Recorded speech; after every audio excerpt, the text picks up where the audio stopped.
Welcome in, guys. It's Drew to Smash back at it again here with another episode of Buffs Dynasty as we are here to wrap up the season. So, real quick, after our Week 14 win over the Utes, again, epic upset for us to set the tone for bowl season, we had two commits. Mario Robinson committed to Colorado after the game and liked what he saw. So we pick up a three-star safety to come be a part of our back end from Wyoming long term wise. And then we also pick up a commitment from Scott Davis, big athletic kind of freak of an athlete that we're gonna hopefully have as a great edge rusher long term for us. And he's a three-star, 6'5", 250 pretty much.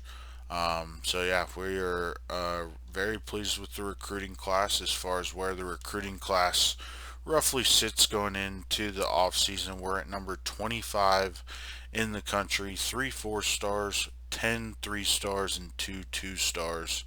15 total commits. So we'll keep an eye on that as we continue to advance of what's going on here. So next, let's talk about our season. We finished the regular season 7-5, hit our target wins per year. So, luckily, we were able to do that. We were undefeated against our rivals this year, 3-0. 3-2 against the top 25 teams. The fact that we were able to come out positive with that's a great start. And then our job security is safe. But let's take a peruse at what coaches are on the hot seats and what jobs could be coming available. So I think it's safe to say Timmy Chang is gone at Hawaii after an 0-12 season. You got Brent Pry at VTech, who's going to be on the hot seat. Same with Coach Drinkwitz at Missouri. Will Hall at Southern Miss. Jeff Halfley there at Boston College. Central Michigan coach Jim McElwain. Jeff Scott at USF, who actually got fired in real life. Terry Bowden at Louisiana Monroe. Brett Bielema, Justin Wilcox, Charles Huff, Mark Stoops, Danny Gonzalez, Will Healy, and then get into kind of the lows to possibly Mike Bloomgren. Ferentz could possibly be out after 23 years at Iowa, which is all interesting. But yeah, there's could be some very interesting job openings that come up this off season. So with that, let's dive into the top 25 polls. So we'll start first with the number one team in the land is the Ohio State Buckeyes. Virtually clean sweeping and mopping the floors of everybody they played this year. I mean, they beat the number two team in the country 31-3, and Michigan State, who's sitting at number two. You got the Miami Hurricanes sitting there at three, the USC Trojans, who we lost to on a last-second Hail Mary, sitting there at four. Oregon State at five, Oklahoma at six, NC State, Bama, Kansas State lost to Kansas, and they were the number three ranked team in the country. That's K-State fans definitely not happy about that. You got Cincinnati, Wisconsin, UCLA, Mississippi State, Penn State, Utah after they dropped down to 15 after their loss to us. Minnesota, Tennessee, TCU, Arkansas, Ole Miss, Wake Forest, Louisville, BYU, Texas, and then LSU round out the top 25.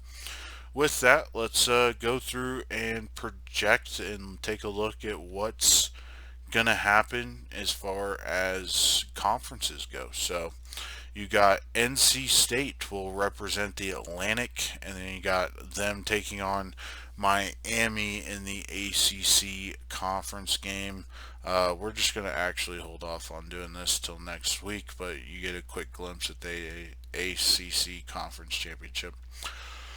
All right, then you got Rashad White, currently the leader of the Heisman. Travion Henderson right behind him. Jahmyr Gibbs, Sam Hartman, and then KJ Jefferson round out your Heisman watch list as of right now. So we'll continue to see who looks to bring home that award here in the coming weeks. We'll go through award finalists quick. So the Maxwell, Brendan Lewis, sitting atop the Maxwell leaderboard, as well as he's currently number 2 in the Walter Camp. The Bernardic, that's my best guess. Bernardic. You got Nick Herbig at the top there. The Nagurski, Jordan Davis, and Nick Herbig and Byron Young are your top 3. The O'Brien, Sam Hartman, Will Rogers, and Brennan Armstrong. The Doak Walker, Rashad White. The Blitnikoff, Ra Thomas, currently at the top there. And then you got RJ Sneed, who is roughly in second place as of right now. The Mackey, Cameron Latu. The Outland, Paris Johnson. The Remington, Jarrett Patterson. Jordan Davis, the Lombardi. Butkus, Herbig. Julius Brents at the Thorpe, the Garoza, Andres Borgalis, the Ray Guy, Bryce Baringer, and then the Jet Award, Elijah Collins. So that is a rough outlook of what the awards looks like, and then we'll get into our season stats. So when it came to our quarterback, Brendan Lewis was 2276 for 441, 4,501 yards, 27 touchdowns, 24 picks, averaged 375 a game, completed 62% of his passes. Overall, fairly good season outside of way too many picks for the redshirt sophomore. So, as of right now, Brendan Lewis does look to be our guy for next season, assuming those pick numbers come down. But we actually have a guy waiting in the wings, Tyrone Moses, who could take over possibly. Running game, you have Alex Fontenot with 229 carries at over 1,000 yards. Averaged 4.7 yards per carry and scored 17 touchdowns. Great season by Alex Fontenot. Then you have Brendan Lewis contributing almost 700 yards, 7 touchdowns, and then Hankerson 250 and 5 touchdowns. So overall, the running game effective. All of our backs were over 4 yards a carry. That's producing at a high level. So receiver, RJ Snead, 65 receptions, 1650 yards, 10 touchdowns. Absolutely incredible season by the senior. Again, our best playmaker on offense. We were trying to get him the rock as much as possible. Brady Russell, our senior tight end, 50 catches, 502, 3 touchdowns. Daniel Arias, 43 catches for 880, and just the 1 touchdown for Arias. Jalen Jackson, 43, about 600 roughly, with 7 touchdowns, and then you can kind of see just there's a lot of ball distribution with the way our offense ran. Tommy Brown, 36 pancakes, 2 sacks, and Jake Wiley, 33 pancakes with 2 sacks. So pretty fairly productive on the O-line. Again, we're very senior heavy, so we'll see what the O-line looks like next year possibly, but we will wait and see. Quinn Perry, 74 tackles, 66 for Barnes. Semedo, 65 tackles. Marvin Ham, the second, 60. 55 for Thomas as far as tackles for loss go. Terrence Lang had 17. Sami had 14. And then Barnes had 14 as well. When it came to the sacks, Terrence Lang was our main guy there. Guy Thomas, who was hurt for most of the season, only ended up with 3. Alvin Williams contributed 2, as well as Sami and Barnes having 2 there as well. Oops, didn't mean to do that. As far as interceptions, Nico Reed led the team with 3, Trevor Woods had 2, and Quinn Perry had 2 as well. Taylor just had the 1. Fucking damn it, man. Other than that, was a god awful defense. Our kicking game, not great, 17 for 22. And then we had 1 missed extra point. Not terrible. Punting game was okay. Return game was at best. So, again, overall, as for a 7-5 team, we'll take it. So, with that, we are gonna advance to conference championship week. Again, we'll not be partaking, but we will go around the country and make sure to definitely talk about every game that we possibly can for conference championship game, and then kind of set the scene for our bowl game here coming up. So, be a shorter episode today. As we lose out on Brian Carlson, he will decide to go to the Arizona State Sun Devils. We'll make you pay for that one, but Brian, you best believe that. So, but here is our recruiting board. Bye bye, Mr. Carlson.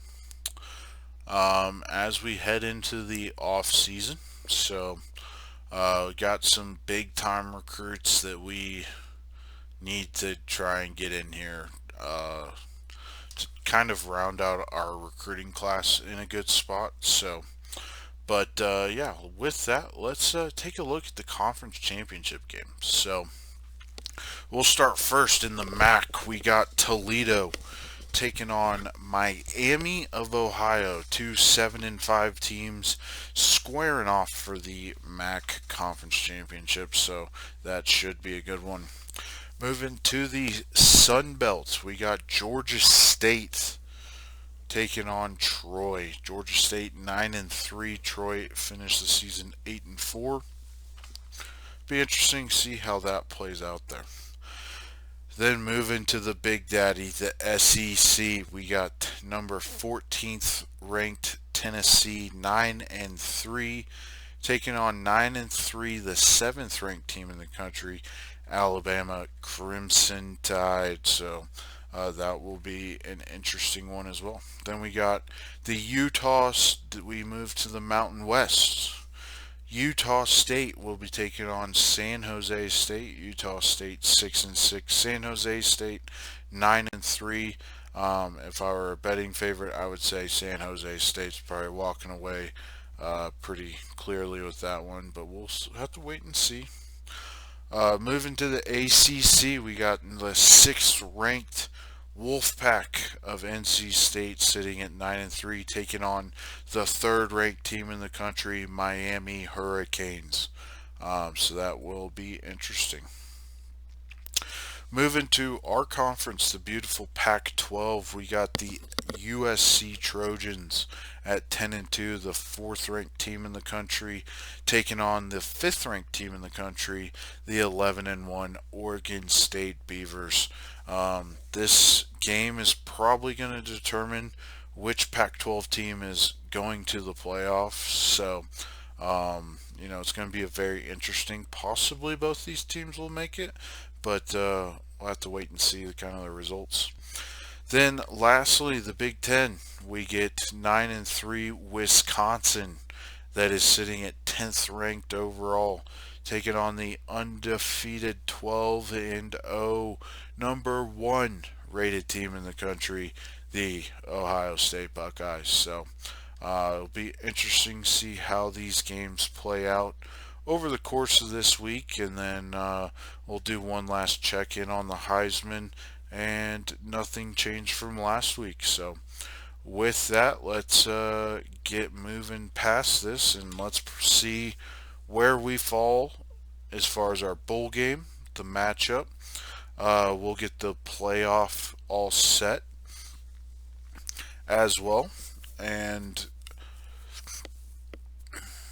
yeah, we'll save the playoff actual results for the next episode with our bowl game. So, but with that, Jahmyr Gibbs, who was in third place for the Heisman, ends up winning it with 236 carries, 1665 on the ground, 12 touchdowns, caught 28 passes for 350 and 4 touchdowns. So great season by Jahmyr Gibbs, and he'll be taking home the hardware. So as of right now, it has us playing Louisville in the Tony the Tiger Sun Bowl.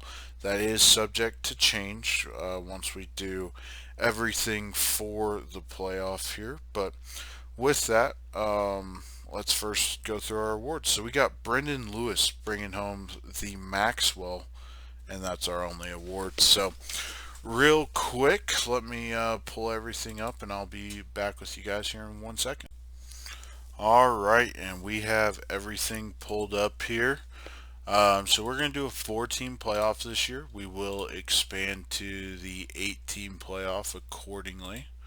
So we are just selecting our file there, and there is our playoff. So Ohio State will be the 1 seed, Miami there at the 2, Michigan State will be at the 4, and Oregon State will be at the 3. Now, I know typically you don't see Big Ten versus Big Ten rivalry again. However, that's just the way it fell, so we're going to leave it. And then as far as bowl matchups go, sorry, I'm trying to find us here, guys, real quick. We'll just save it, and then we'll jump back into the Dynasty here. Alright, and so we are back here, and nothing changed for us. So if you guys aren't familiar, that's the Dynasty tool that allows you to incorporate the playoff, do all this off-season stuff. So as you'll see, Western Michigan taking on Troy is just a placeholder right now. So what we'll do, our next episode is going to be us taking on Louisville first and foremost, playing in the Tony the Tiger Bowl. Then we'll go through and finalize, kind of see what happened in the playoff, and get everything rolling from there and get through kind of bowl season. So, but with that, last thing before we get out of here is let's talk about Conference Championship Week. So first off, Miami of Ohio bringing home the MAC. Great win for them over Toledo. Georgia State bringing home the Sun Belt. You guys want to see? So it turns out that Georgia State actually beat Alabama in this dynasty. I'll just pull it up here in a minute. But Alabama wins 38-7 over Tennessee. San Jose State beats Utah State 31-10. Miami beating NC State 35-21. Oregon State beating USC 31-24, and then Ohio State 35-14 over Wisconsin in the Big Ten. So you've seen the playoff. We are getting down to postseason play here. Real quick, here's the final top 25 rankings. So you have Ohio State, Miami, Oregon State, Michigan State. Alabama finishes at the first out. Again, they lost to Georgia State earlier this year. That was I could have changed the top 25. However, in my personal opinion, since I am the committee overseeing everything, Alabama, with their losses to Georgia State, they lost to Tennessee before beating them in the title game, and LSU.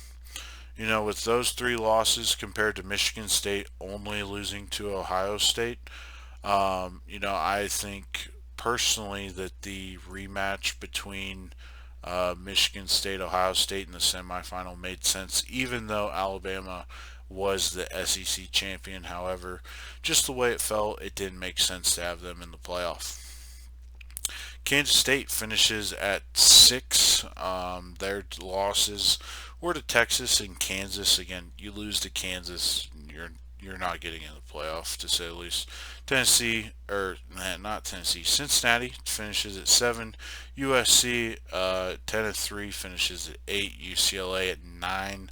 Mississippi State at 10, Penn State at 11, Utah at 12, 13 Minnesota, 14 TCU, 15 NC State, Arkansas at 16, Ole Miss 17, Oklahoma 18, 19 is Wake Forest, 20th is the Badgers of Wisconsin, 21 BYU, Oklahoma State, Louisville, Texas, and Tennessee. So that is the top 25. That is everything finalized there, and get ready for the Tony the Tiger Bowl next episode, as we will be taking on the Louisville Cardinals in what should be a very good game.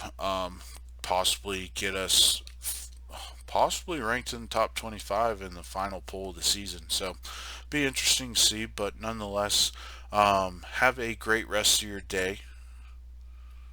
God bless you. Like the video, subscribe to the channel. This is Drew to Smash signing off. See you at the bowl game week, and see you later, guys. Peace.